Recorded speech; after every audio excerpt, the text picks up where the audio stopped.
right. First and foremost, we'd like to say all praise to Yahweh, Hashem, Yahweh Shai. Okay.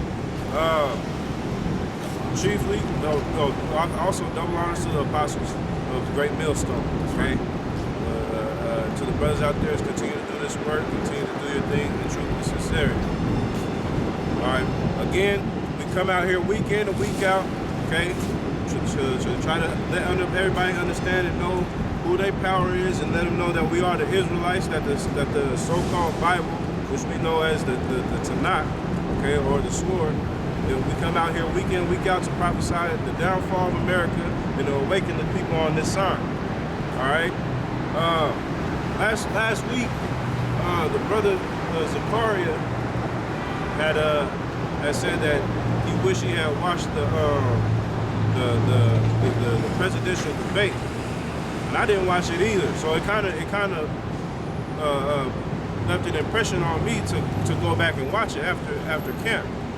So as I started to watch it, I started to notice a couple of things that was going on within the debate. Okay, I never really listened to Donald Trump or any of the presidents or any of the debates for that matter.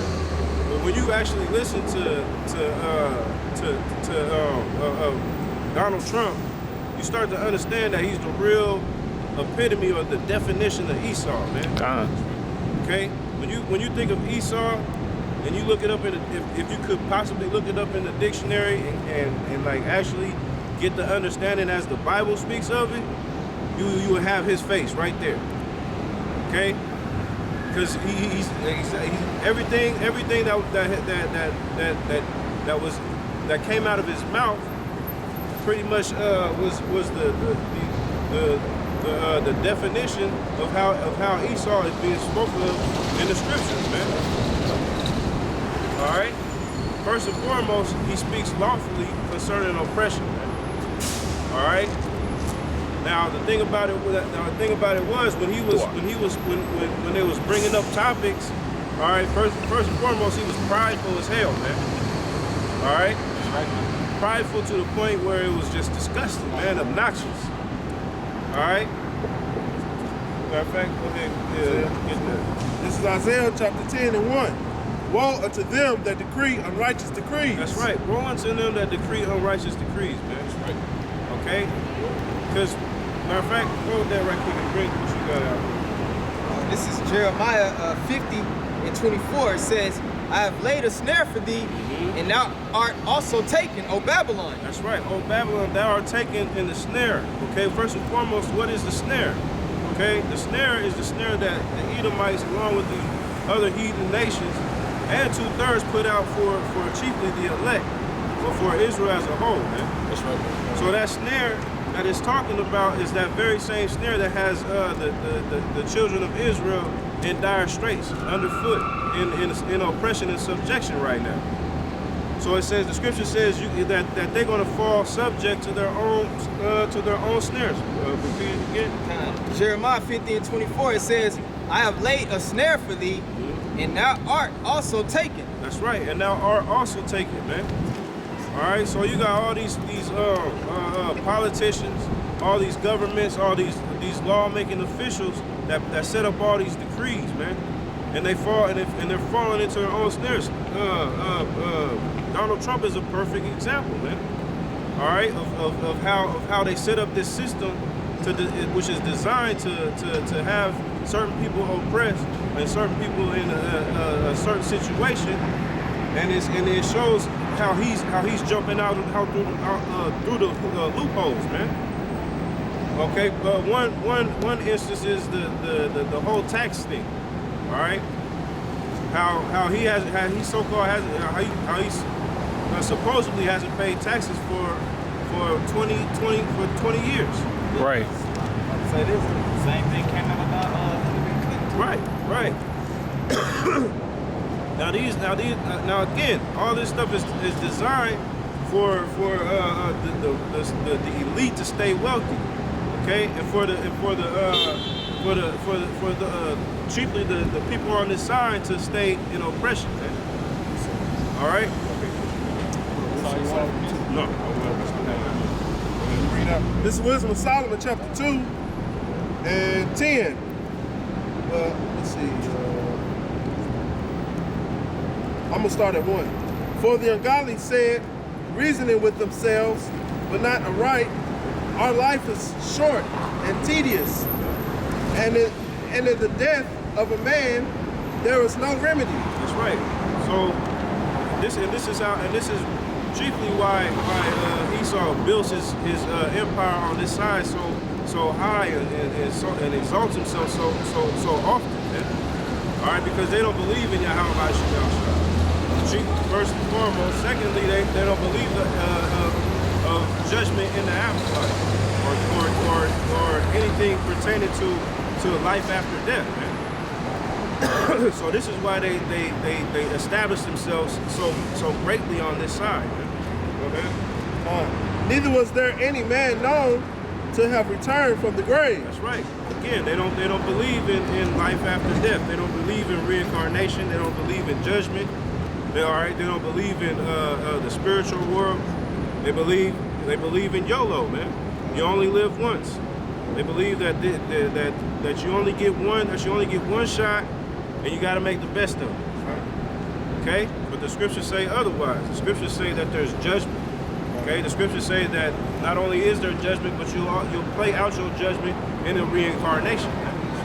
Okay? I'm gonna jump to 10 because it's talking about what the ungodly said.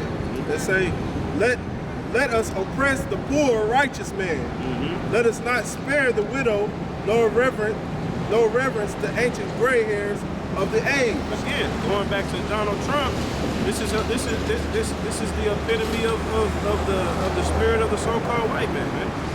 All right, what happened? Okay, during the election, okay, first and foremost, we know that both parties is totally just. There's no such thing as the two different parties, man. There's no such thing as a Democrat and a politician. That's right. All right, it's all government entities that are puppeteers for the elite. Exactly. All right, but when you go into it, but I'm just going into the characters of the parties that are debating, right? Now, when you go into Donald Trump, again, he's the epitome of the so-called white man. Because when they started going in on each other, you find out that Donald Trump didn't want to rent out property to so-called black people, man. Right. All right. On top of that, he was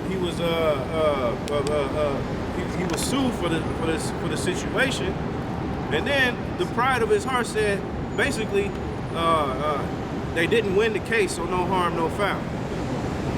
And there was a whole bunch of other people that did it too. So why y'all looking at me like that? Again, speaking lawfully concerning oppression, man. All right, go back to verse 10. It says, let us oppress the poor righteous man. Yep. Let us not spare the widow. That's right. Who is the poor righteous man and the widow, man? The people on this side, man. Chiefly the elect. Okay? The righteous man is the elect. The widow is the nation as a whole, man. All right? And that's all, and that's pretty much what they've been doing and what they're going to continue to do, man. Disguised in this election, man. When you really grasp the whole of the election, it's that same mantra that goes on every year. How they quietly trying to usher in the new world order, man. Because the whole time, certain things, it would be certain things that they would say, man. Okay, when it came to the policing of the citizens, the only thing you kept hearing out of Donald Trump's mouth was law and order. Law and order. We need to have law and order. Okay, and it wasn't based upon the principles of helping the minorities, the people on this side, man. It was based on the principles of we need to have law and order. All right, we need to have our police in a situation to where they know how to maneuver. Okay, to have things put in a certain situation where things can't be out of control. We need order. All right, and that's another disguise when they say anything that has to do with new world order. It's a new world order agenda, man. That's right. Okay, go ahead. It says, nor reference the ancient gray hairs of the age. That's right. They don't reference wisdom, man. They don't reference to knowledge, wisdom, and understanding concerning these scriptures, man. Okay. There was okay. This is back in Jeremiah 50 and 24. It says, I have laid a snare for thee, and thou art also taken. That's right. He has laid a snare for thee, and now thou are also taken, man. What is that? What is the chief snare of the so-called white man, man? The chief snare that the so-called white man is caught up in is the internet. Okay? The internet was designed just for educational purposes, man. But they didn't know that the scriptures would be introduced into that realm, man. and it's breaking down those strongholds. It's breaking down it's breaking down the foundation of Esau, man. All right. Go ahead. It says, O Babylon, and thou was not aware. Thou art found. Yep, thou art found. Okay? Babylon is being found out to be the harlot, man. Babylon is becoming found out to be the epitome of wickedness, man. Okay? And it's getting to the point where it's no longer a secret, no longer just like a smoke and mirrors, man. It's blatant out disrespectful. Hey, if I can say this, like that's why Obadiah said her sins reached unto the heavens. Because it's at a point right now with the Most High, He's been tabulating for so long, over centuries, decades, centuries, of just wickedness over time by just one particular group of people. So they're at the pinnacle. And right now, on the left-hand side, the Most High is putting that spirit on them to think that they're going to fulfill these New World enterprises that you're talking about. Right. Mainly right now with these people, man, and all of this disorder and the tensions that they setting up, they're trying to bring in martial law. But like it says in Job the 20th chapter, man, in the fullness of their sufficiency, they're going to be in straits, man. The Most High about to intervene on this thing because it's going basically to a level where it really can't get no higher as far as wickedness is concerned, man. That's right. That's right. And that's another indication of the snares, man. Okay, because they bringing out all these laws and all these decrees, but eventually they entrapping their own people as well, man. Okay. When martial law comes into effect, it's not going to just affect the people on this side. It's going to affect everybody in population. Okay. So your everyday Joe Blow six-pack thinking that he's better than everybody else because of his skin color, all right, or because he knows he's a so-called white man, all right.